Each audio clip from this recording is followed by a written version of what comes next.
L'année 1865 en sciences a été extrêmement féconde.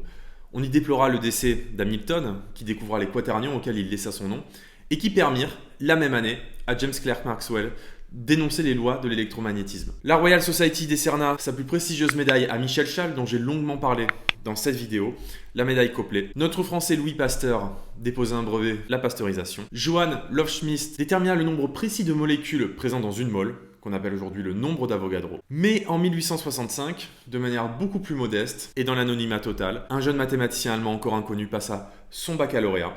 Son nom est Félix Klein. Malheureusement, un nom un petit peu tombé en désuétude, parce que quand on parle de mathématiciens allemands, ce qui vient en premier à l'esprit, c'est évidemment Gauss, Grassmann, Minkowski, Cantor et consorts. Il y en a énormément qui ont marqué les mathématiques. J'ai donc envie de réparer ça en corrigeant son sujet de mathématiques de fin d'études. Une copie qui fut corrigée par son professeur et qui laissa une annotation d'une très bonne copie qui était conforme aux résultats déjà obtenus tout au long de l'année. Alors malheureusement, nous n'avons pas accès à sa copie, mais bon, vraisemblablement, ce fut un sans faute. Et je vous propose que nous corrigions d'ores et déjà le premier exercice, un exercice d'algèbre. Le premier exercice du bac de Félix Klein est le suivant. Il suffit de trouver deux entiers A et B, deux entiers naturels, dont la différence vaut 2 et la différence de la puissance 5 vaut 2882. Alors, j'avais pesté dans la correction du sujet de bac d'Albert Einstein en disant « Oui, les élèves, ils ne savent pas mettre en équation un problème ». Alors là, typiquement, c'est un contre-exemple de ce que je viens de dire, parce que là, j'ai bien mis en équation le problème. Le problème, c'est que ça va être bien difficile, bien délicat de répondre à la question. En fait, il y a beaucoup plus simple, plutôt que de se lancer dans une espèce de correction d'un système de deux équations, deux inconnues, puisque les puissances 5 se manipulent assez mal, quoi qu'il y a peut-être une factorisation de a puissance 5 moins b puissance 5, et qu'après on arrive avec des roublardistes de calcul à s'en sortir. Mais le plus simple, c'est de dire que puisqu'ils sont espacés de 2, là, au milieu, il y a un entier n, et donc, vu que a c'est le plus grand, on a que n plus 1 égale a, et que n moins 1, je vais faire les mêmes 1, égale b. Et on va travailler uniquement sur l'entier n. Ce sera beaucoup plus simple, on n'aura plus qu'une inconnue. Donc, a puissance 5 moins b puissance 5, je ne vais pas faire semblant de connaître les coefficients de Pascal, donc je vais refaire le triangle de Pascal. 1, 1, 2, 1, 1, 3, 3, 1, 1, 4, 6, 4, 1, hop, 5, 10, 10, 5, 1. Voilà, donc l'étage 5, il est ici. Pour ceux qui sont perdus, là, c'est ce qu'on appelle le triangle de Pascal. Hein, c'est connu depuis des millénaires. Nous, en France, on appelle ça le triangle de Pascal parce que Pascal est français, mais c'est pas Pascal qui l'a inventé. Bon, n plus 1 puissance 5, c'est quoi? Eh bien, on va placer les coefficients de Pascal. Et donc, notre n est à la puissance 5. Le 1 puissance 0, donc on ne l'écrit pas. Plus 5n puissance 4 multiplié par 1 puissance 1, ça ne sert à rien de l'écrire. Plus 10n cube fois 1 puissance 3, ça ne sert à rien de l'écrire. Plus 10n carré. J'ai oublié le 5, voilà, donc voilà, plus 5n plus 1. Voilà pour n plus 1 puissance 5. Ça ne sert à rien de se précipiter, vous voyez, j'ai oublié le 5 parce que je veux aller vite, ça ne sert strictement à rien. Hop, n moins 1 puissance 5. Alors là, c'est du coup 1, 5, 10, 10, 5, 1. N puissance 5 fois moins 1 puissance 0. Donc ça reste comme ça. N puissance 4 fois moins 1 puissance 1. Ça devient un moins. Plus 10 n3 moins 1 au carré. Ça reste comme ça. Plus 10 n carré fois moins 1 puissance 3. Ça fait ça. Plus 5 n moins 1. Voilà. Voilà. Bon, il n'y a plus qu'à faire la soustraction des deux. Et on va avoir donc notre n plus 1 puissance 5 moins n moins 1 puissance 5. C'est parti. Qu'est-ce que ça donne? Les n puissance 5 se simplifient. Il nous reste du 10 n4. Les puissances 3 se simplifient. 20 n2. En fait, toutes les puissances impaires se simplifient. Et donc plus 2. Et tout ça, nous voulons, je vous rappelle, un résultat de 2882. Voilà. Ce qui est équivalent, en posant grand N égale n carré, qu'on appelle pompeusement les équations bicarrées, à résoudre 10 n carré plus 20 n moins 2880 égale 0. Bien. On va faire le delta. Donc b carré fait 20 au carré, moins 40 fois ça, donc plus 2880. Ça fait combien? Un petit coup de calculatrice magique. 115 600. On a donc une première solution. N1 qui vaut moins B, donc moins 20, moins racine de 115 600 sur 20. De toute façon, ce sera négatif, donc on ne la prend pas. Et N2, moins 20 plus racine carrée de 115 600 sur 20. Qui vaut, calculette, hein, je ne vais pas faire semblant. On va pas faire semblant, donc ça fait quoi? Qui vaut 16. Ça vaut 16. Donc puisque n carré égale 16, c'est-à-dire que petit n vaut plus ou moins 4.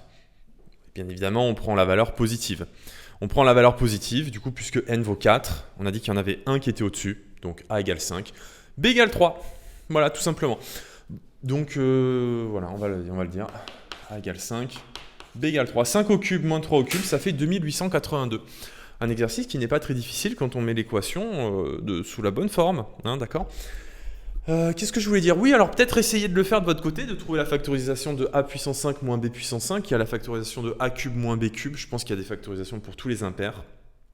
Et peut-être que ça se simplifie bien, peut-être que c'est un exercice agréable à faire. À voir, si vous n'avez pas de travail, vous pouvez le faire. Ok, non, je regarde s'il y a d'autres trucs à dire là-dessus. Intéressant, bon voilà, le changement de variable, hein, il faut bien faire attention quand on fait les changements de variables sur les bicarrés que les négatifs, on ne les prend pas, hein, parce que quand on revient dans le domaine réel, hein, on ne prend pas. Ok, allez, on retourne dans la pièce. Voilà, donc un exercice fort sympathique, pas extrêmement difficile, qui ressemble un petit peu au genre d'exercice qu'on peut fournir déjà aux élèves français d'aujourd'hui qui sont en mathématiques expertes. Pour le second exercice, vous allez voir qu'il s'agit de géométrie plane, un exercice très classique qui est vraiment pas difficile. Donc si vous avez trouvé le premier exercice difficile, vous pouvez largement rester, ce sera beaucoup plus abordable. Je voudrais qu'on parle un tout petit peu de Félix Klein, de ses apports. En fait, Félix Klein, c'est surtout un algébriste, comme on pourrait dire. Il est surtout réputé pour avoir énoncé le programme d'Erlangen. Le programme d'Erlangen qui, comme bien souvent, quand on énonce quelque chose de nouveau, fut plutôt désapprouvé et aujourd'hui grandement admiré. Félix Klein, c'est un des grands rénovateurs de l'algèbre moderne, avec Émile Noether notamment. Ils ont tous deux travaillé à Göttingen. Je ne sais pas tout à fait s'ils ont travaillé au même moment, parce que c'est quand même un petit peu avant. Et voilà, donc Félix Klein, c'est un grand algébriste. Le seul point noir que l'on pourrait noter sur sa carrière, c'est d'avoir signé le triste manifeste des 93. Le manifeste des 93, c'est un document justifiant les massacres et les exactions commises par l'Empire allemand au début de la Première Guerre mondiale.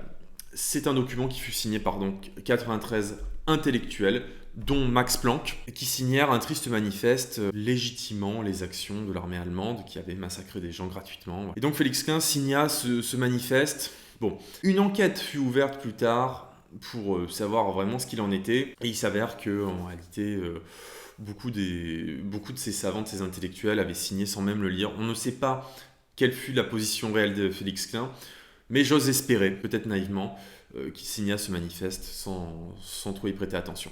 Je vous propose que nous passions à la correction du deuxième exercice. Deuxième exercice du bac passé par Félix Klein, cette fois-ci de la géométrie plane. Vraiment classique, hein, vraiment pas difficile celui-là. Il s'agit de résoudre le triangle. Alors par résoudre le triangle, c'est-à-dire trouver tous les angles et l'aire du triangle. Ouais, et je vous propose qu'on commence par l'aire du triangle parce que c'est vraiment le plus simple. Et en plus, j'ai fait une vidéo sur le sujet. La surface d'un triangle, quand vous connaissez tous les côtés, c'est la racine carrée de... Alors, on va prendre le demi-périmètre. Le demi-périmètre fait 25 demi, multiplié par 25 demi moins le premier côté, multiplié par 25 demi moins le deuxième côté, multiplié par 25 demi moins le troisième côté. C'est ce qu'on appelle la formule de Héron d'Alexandrie. Voilà. Formule de Héron, voilà, très très bien. Bon, il n'y a pas que ça comme formule, bien évidemment. Mais moi, j'aime bien la formule de Héron. J'ai eu un coup de cœur pour la formule de Héron. Et donc, si ce n'est pas au programme, je m'en tape. Je fais la formule de Héron parce que ça me plaît. Alors maintenant, pour trouver les angles, eh bien, cette fois-ci, on va utiliser non pas la formule de Héron, mais la formule d'Al-Kashi.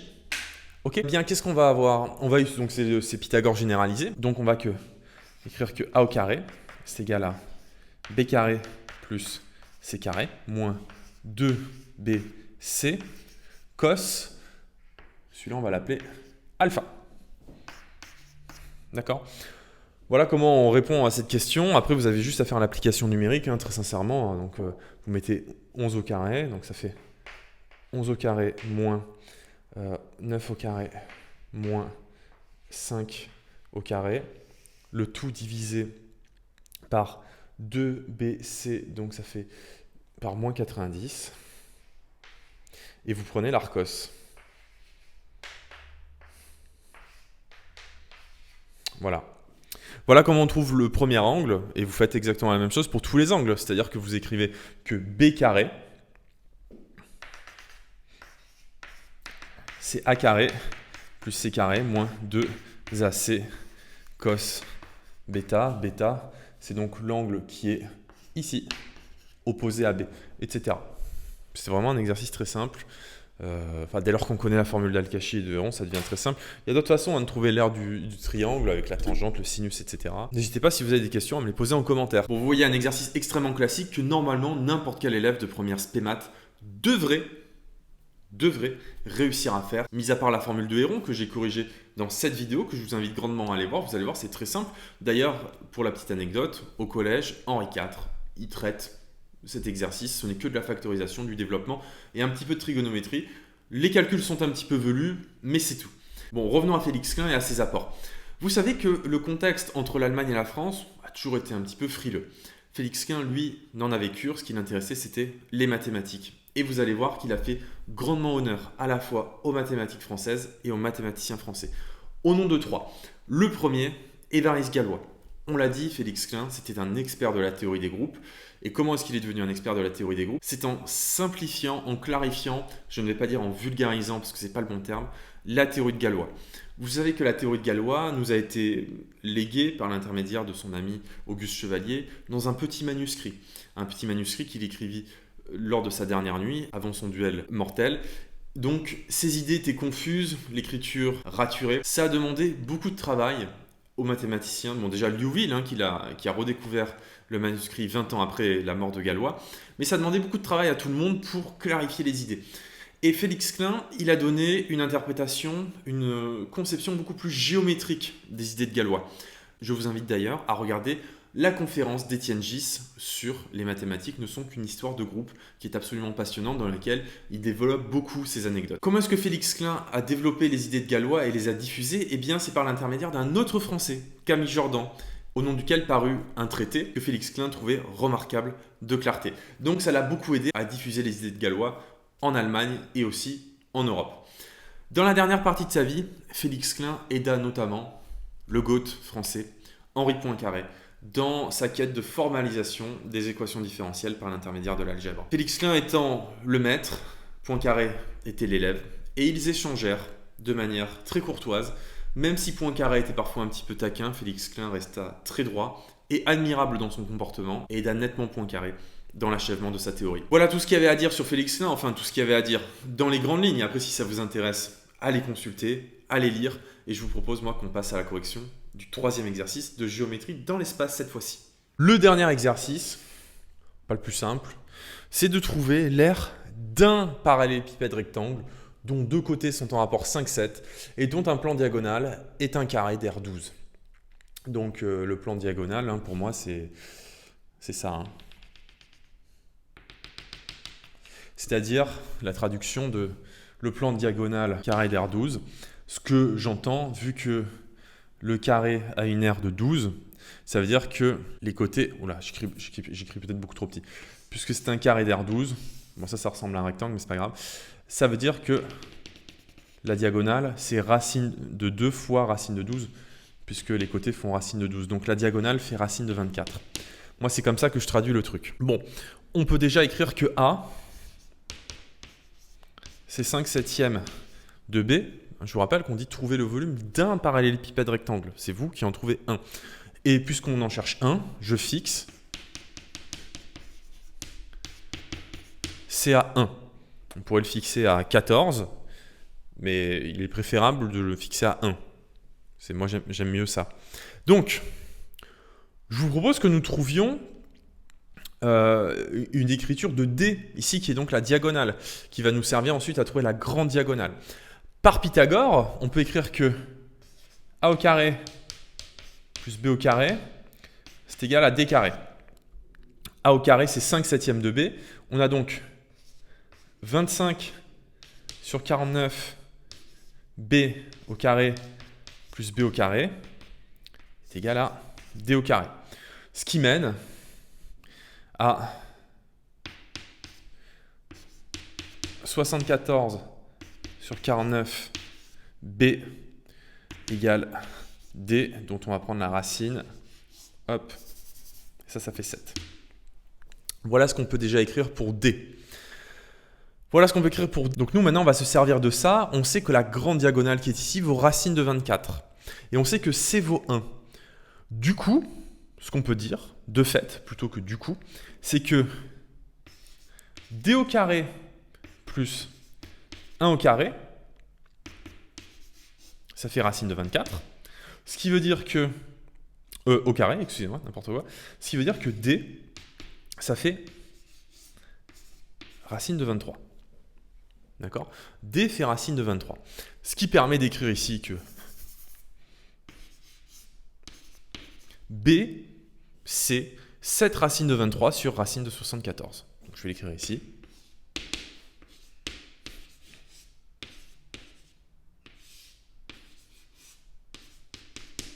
Et de fait, A, qui est 5 septièmes de B, je vais l'écrire ici, c'est 5 septièmes fois 7 racine de 23 sur racine de 74. Les 7 se simplifient, ça fait donc 5 racine de 23 sur racine de 74. Il n'y a plus qu'à effectuer le produit A fois B fois C. Il ne reste plus qu'à effectuer le produit. Donc en bas, racine de 74 fois racine de 74, ça nous fait 74. 5 fois 7, 35 fois 23, ce qui nous fait 790, 805. 805 sur 74, unités de volume. Voilà. Voilà pour cet exercice. Bon, j'espère que j'ai été assez clair dans mes démarches. Voilà, n'hésitez pas en cas de question. C'est tout pour cet exercice. Un exercice relativement simple quand même de géométrie dans l'espace qui, à mon sens, est largement accessible à n'importe quel élève de terminale. Du moins, comme je le dis, devrait être accessible à n'importe quel élève de terminale. Pour le bac de Félix Klein, c'est tout. Pour l'année 1865 en sciences, c'est pas tout. Il y a encore plein de choses que je vous invite à découvrir. Et je ferai comme ça de temps en temps peut-être des petites reviews des années, des grandes années scientifiques, parce qu'il y a eu des années extrêmement fécondes. Parfois on ne sait pas, en 1872 il y a eu 50 théorèmes majeurs, j'en sais rien mais il faudrait que je vérifie. Voilà, donc si ça vous intéresse, je le ferai volontiers. N'oubliez pas de partager, de me poser vos questions en commentaire et de mettre un petit like d'encouragement. Et je vous dis à la prochaine.